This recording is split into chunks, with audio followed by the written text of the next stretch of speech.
I have two special guests joining me today on Primetime Local News. Billy Bob Thornton and J.D. Andrew, also known as the Boxmasters, are joining me here today. They're performing Lloydminste Vic Juba Community Theatre on the 16th of September. Thank you guys so much for joining me. Well, thanks for having us on. Yeah, absolutely. Well, you're getting ready to head out on a tour, pretty extensive back-to-back days. So, how do you guys get along on the tour bus when you're going for this long? Because you've been together for so long, is it just like family and friends and fun, or does it get a little rough after a few days with 10 guys on one bus? Well, it's we actually get along really well. I mean, these other guys in the band and the crew, they're like brothers to us, and some of them we've known forever. And I mean, JD and I are the two longest standing members. We formed the band, about 18 years ago. But uh, Kirk McKim, our lead guitar player, and Raymond Hardy, our bass player, we go way back with them. They've been in the band a long time, and Nick Davidson, the drummer, he's the new member. He's the only kid in the band. He's like 30. And so he probably gets picked on more than anybody else. But But he deserves it. he's a great kid. But yeah, the live band is pretty much the same every tour, and in the old days we had some other people, but uh, yeah, I mean, we actually prefer the bus. I mean, people ask us sometimes, why don't you fly? And it's like, once you're on the bus, it's like you're home. And I've been touring since I was 16, and it's like where I'd rather be. I mean, if I'm not with the family, I'd rather be Mhm. there. Those are the two things that you want to do. And so we're either in the studio, on the road, or with the families. And it's a pretty well-oiled machine at this point. But yeah, we get along fine. I mean, every now and then, uh, you As our know, tour manager says, everybody gets the corn. he calls it the corn. And It's when you get your butt chewed out by somebody, he calls it giving the corn. So exactly. So, so he's when there are 10 guys on a traveling tube, it is you know, somebody can get irritated. And as long as it's not me or Billy, then it doesn't really matter, So, we just say, yeah, go cool off somewhere else, Right. but if it's us, then, something has to be dealt with. well, honestly, I mean, to tell you We're the easiest ones to deal with. we really are. The truth of the matter is the fellowship and camaraderie is a lot better than the smell. Right. Well, you guys are touring in support of one of the things that's happening is your 17th album, which is, amazing to think of being together for that long. Love and Hate in Desperate Places, which coming out on the 30th here. Tell me a little bit about the album. Well, one thing about it is we're a band that writes original songs, and largely based on our love of the 1960s music, the Beatles and the Kinks and the Animals and the Byrds and people like that. But uh, this record is a slight departure because it's a little heavier. It's a little more of a rock record rather than rock and roll, I'd say. And A lot of the reason for that is because normally JD and I make the records ourselves, like we play all the instruments and do all the singing, but and then the guys come out and play live.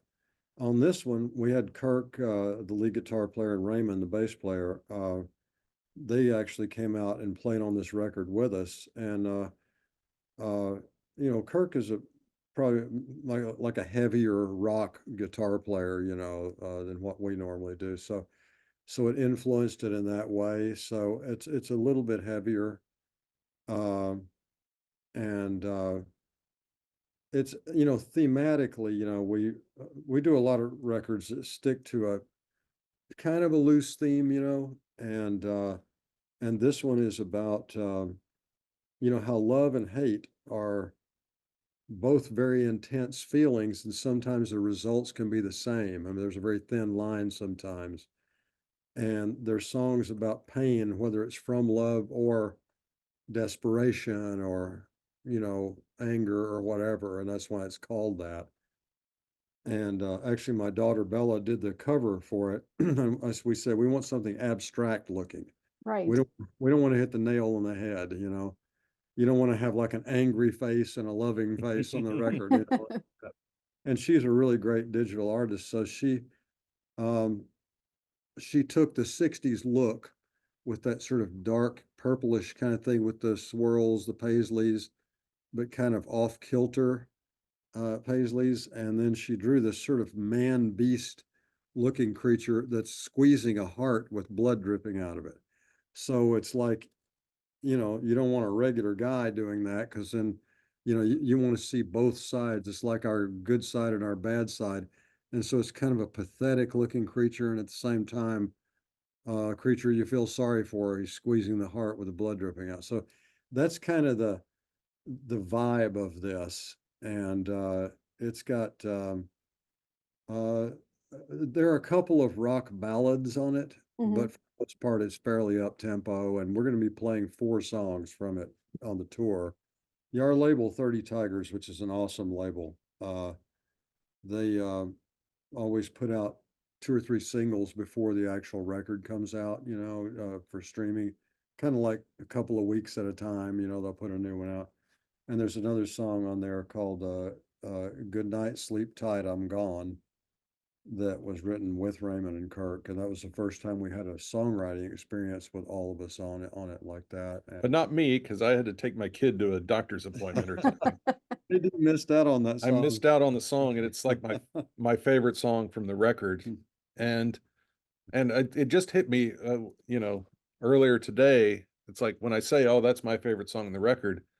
There's another song on the record called "The Fire Ring Falcons," which my then 8-year-old had. They had gotten their recorders in third grade, and so they were taking recording lessons or whatever, or, whatever you call a recorder lesson. Yeah.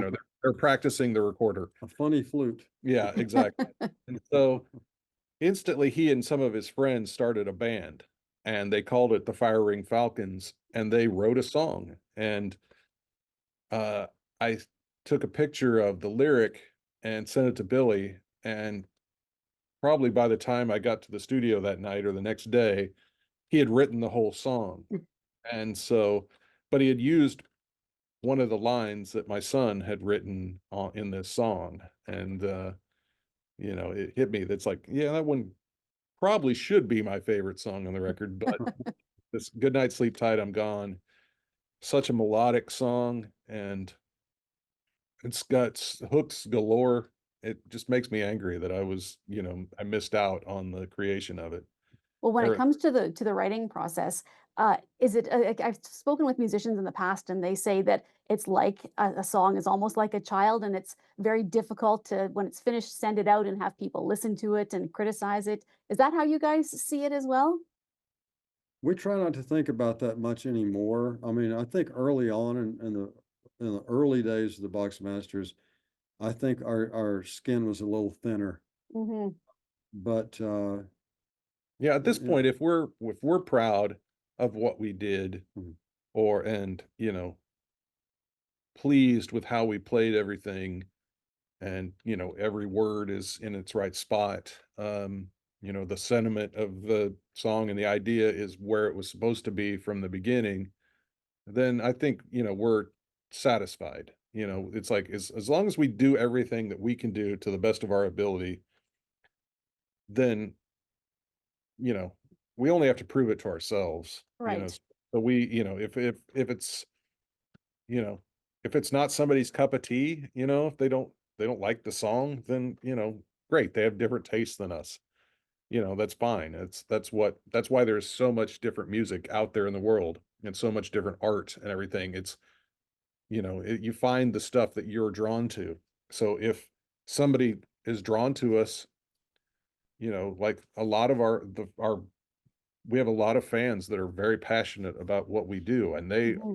totally understand what we're doing. And um and then at the same time, there's people that don't understand what we're doing, or don't like it. That's art. You know, we're doing stuff that speaks to us. If it speaks to someone else, fantastic. If not, then we hope that they find something that speaks to them. I mean, Bob Dylan gets bad reviews sometimes. Right.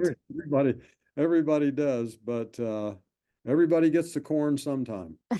But anyway, so but yeah, like JD said, if we can sit back and listen to it, it's like, okay, we did what we set out to do, then we're happy with it. And we do it for the fans that we have. We have a great cult following of fans, and they love our music. And if we pick up new ones, that then we're so happy. I mean, it makes us really happy if there are new people that respond to what we do. So and by the way, we play the same show for 12 people or 5,000, you know. We on the road, we give it our all every night. So we're not the types who come out on the stage and see that the theater is half empty and then all of a sudden we don't do our job, you know. We believe in playing for the people who are there, not the people who aren't. So I think we feel kind of the same about the records. Is it a bit nerve-wracking playing live still, or at this point, do you guys have it down? You've done it so many times that it's you go out and you just, you know, you have your fun and there's no real nerves left at this point. Well, it depends on how many vodkas we have before we come on stage. No, I'm teasing. But And the answer is usually just one. yes. But you know, there's a certain, I don't know if you call it nerves or just excitement, you know. I think um, you know, I've been playing before big crowds since I was a teenager, and Mhm. I'm pretty used to it. Uh, and so I don't really get nervous. Um, it is a little disconcerting when you know, and maybe nerves you up a little bit if you are backstage and when the lights go down and you're about to come out and it's silence. Then it's like, okay, we got to work harder tonight, guys. Yeah. So, and then when the crowds are cheering when you get out there, they make it easy. I mean, the crowd has a lot to do with how you perform, really. Right. I'm not talking about in terms of what we put out, but in terms of the quality of the performance. I mean, it can be elevated by the crowd, in other words. Well, we are looking forward to having you guys here at the Boxmasters September 16th in Lloydminste at the Vic Juba Theatre. Also, you're going to be close to us in Edmonton at the Cook County Saloon on the 17th. So thank you, Billy Bob and JD, for taking the time to speak with us today. And we're so excited to see you when you make your appearance in Lloydminste. And I hope the tour goes well. Good luck with everything on that. And once again, the album coming out on the 30th of August, but you can pre-order now, Love and Hate in Desperate Places. Thank you, gentlemen, for joining me once again. Thank you so much. Thank you. We appreciate it.